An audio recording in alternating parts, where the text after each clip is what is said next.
Guys, in today's video I will be showing you how to fix TikTok reposts not showing problem.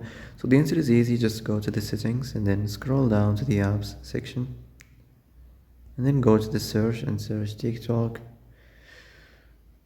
and then go to the storage, and here you will find this clear cache option. Click on it.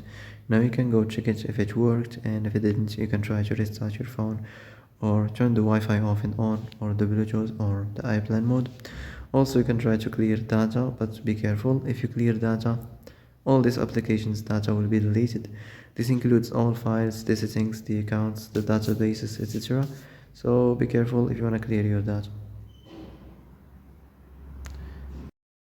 And that's it for today's video. I hope this is the answer you've been looking for. If you like this video, don't forget to like and subscribe, and see you in the next video. Thanks for watching.